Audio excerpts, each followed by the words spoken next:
Olá, meu amigo, tudo bem com você? Eu espero que sua resposta seja positiva. Olha que notícia interessante que pode mudar o cenário aí dos precatórios. Logo, logo, eu tenho tratado de diversos assuntos aqui com vocês e nós nunca tratamos desse tema. E ele é bem recente, agora do dia 29 de novembro. Os advogados entraram com a ação no dia 28 de novembro com um mandado de segurança no Tribunal Regional Federal, com uma tese muito interessante questionando a emenda constitucional 114, que criou ali a PEC dos precatórios, que nós chamamos de PEC do calote, não é mesmo? Mas é um questionamento bem legal, muito bem fundamentado, que eu acredito que pode trazer alguma novidade. Nós não sabemos se vai ser procedente ou não, mas é muito interessante. E se esse assunto ganhar, se essa tese ganhar, e o que eu já adianto, que eu acho bem razoável, gostei dos argumentos dos advogados, e eu vou trazer para vocês aqui agora. Muitas pessoas também poderão utilizar esse mesmo argumento. Quem sabe você que está me assistindo. Vamos dar uma olhadinha? Vamos direto aqui para a matéria. Olha só que legal. Credor da União busca sequestro de recursos para receber precatório. Notícia do dia 29 de novembro de 2022. Então, esse era um credor, ele tinha um precatório contra a União, tá bom? Mesma coisa acontece com aquele que tem precatório do INSS, tá joia? Mas eu vou te explicar aqui qual é a tese. Vamos ler, você vai ver que interessante. Vamos lá. Um mandado de segurança impetrado no Tribunal Regional Federal da 4ª Região, na segunda-feira, dia 28/11, busca o sequestro de recursos para garantir o direito de um credor da União ao recebimento de um precatório suspenso em função da emenda constitucional 114 de 2021. No caso, trata-se de um servidor da Universidade Federal do Rio Grande do Sul, que tinha a previsão de receber seu precatório entre os recentes dias 10 e 15. O pagamento constava no orçamento de 2022, até o momento da aprovação da emenda constitucional 114 de 2021. Neste caso, o credor tinha um precatório da União que já estava inscrito para pagamento em 2022, inscrito antes da entrada em vigor da reforma da PEC dos precatórios, tá? Então, olha só que interessante, ele já tinha um precatório inscrito antes da PEC, já com data de pagamento para 2022, previsão de pagamento em 2022. E então entrou em vigor depois a PEC. É exatamente este o questionamento que ele vai fazer. Deixa eu fazer a leitura e vou te explicar um pouquinho melhor. Após a sanção da norma, o beneficiário foi informado de que, devido à limitação orçamentária, não receberia o pagamento neste ano, mas somente em 2023, ainda sem previsão de data. Bem, aconteceu com esse nosso colega aqui, o que aconteceu com centenas, milhares de pessoas. Você que está nos assistindo, você tinha um precatório inscrito para 2022 e simplesmente foi informado que o dinheiro não chegou, não deu para pagar o seu caso e você foi lançado para 2023. Vamos ver a continuação.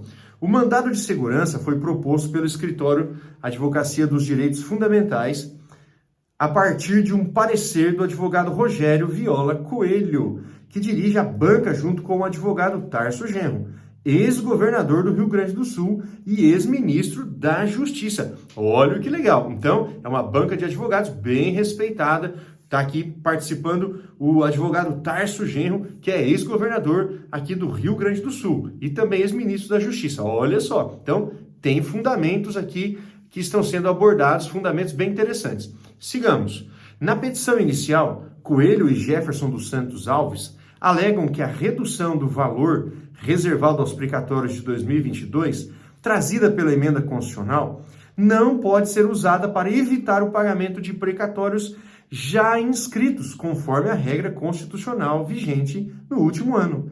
Isso configuraria aplicação retroativa da norma, com ofensa direta à coisa julgada, à segurança jurídica e ao direito de propriedade. Para aqui, meu amigo, fantástico esse argumento.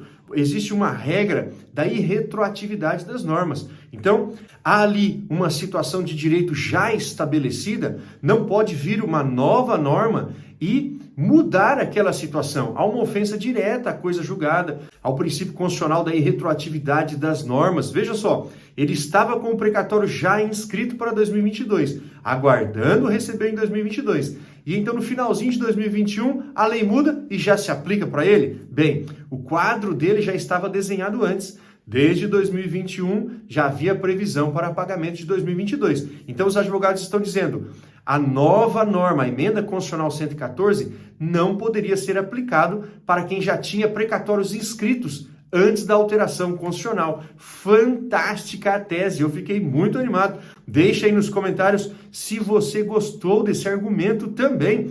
Um argumento bem legal. Diga se o seu caso é igual a esse. Vamos conversar, tá bom? Deixa aí seu comentário. Vamos difundir, divulgar esse assunto porque ele é muito interessante. Mas o texto continua, diz assim...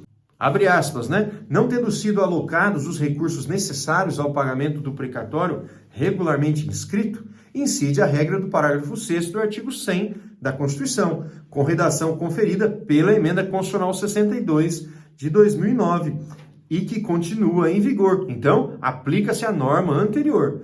O dispositivo em questão prevê que o presidente do tribunal deve determinar o pagamento integral e autorizar, a requerimento do credor, o sequestro da quantia necessária. Então, os advogados estão dizendo, olha, havia previsão para pagar em 2022, não foi pago? Quero o sequestro dos valores, ou seja, que o tribunal faça um bloqueio judicial na conta da União para que esse cliente aí do escritório receba os seus valores. Esse é o sequestro, então, dos bens, que é uma penhora lá, podemos dizer assim, de valores nas contas da União. E tem mais um argumento legal, o argumento que eles já apresentaram eu já achei muito bom, e tem um agora muito interessante, dá uma olhadinha.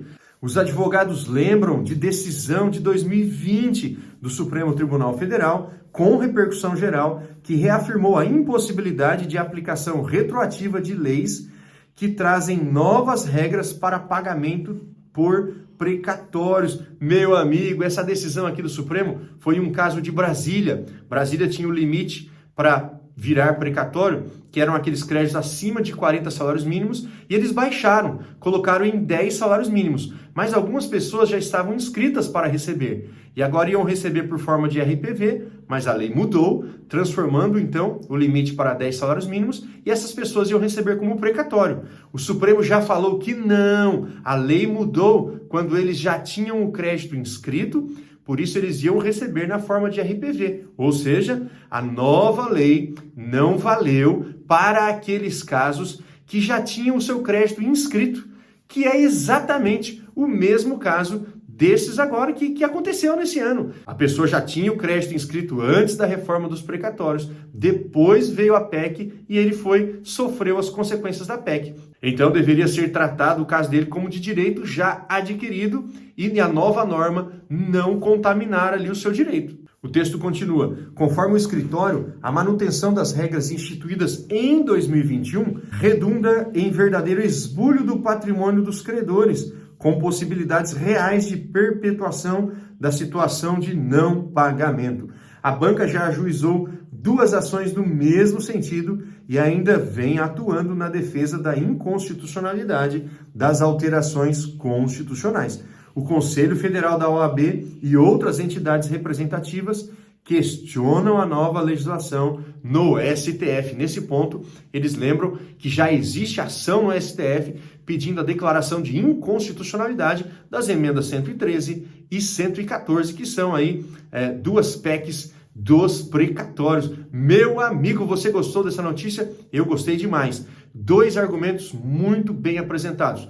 Primeiro, como nós já dissemos, é da irretroatividade aí da norma, né? A pessoa já tinha o seu crédito estabelecido antes da mudança. Esse argumento foi fantástico. Então, para aqueles que já tinham os seus créditos instituídos ali antes da PEC dos precatórios, deve valer o regulamento anterior. Legal. E o segundo argumento é uma decisão do próprio Supremo Tribunal Federal de 2020, que entendeu dessa forma, que uma emenda, que uma nova lei não pode prejudicar, não pode alterar a situação para aqueles que já tinham seus créditos inscritos com base na legislação anterior. Então, eu estou de olho, estou acompanhando esse caso, que eu achei muito interessante. Vamos ver o que vai dar. Eu gostei dos argumentos. E você, gostou também? Se você gosta desse assunto, quer saber também o que vai acontecer nesse caso, se inscreva nesse canal, que assim que tivermos uma decisão, eu quero trazer aqui para você. E quem sabe você pode ser beneficiado com essa decisão,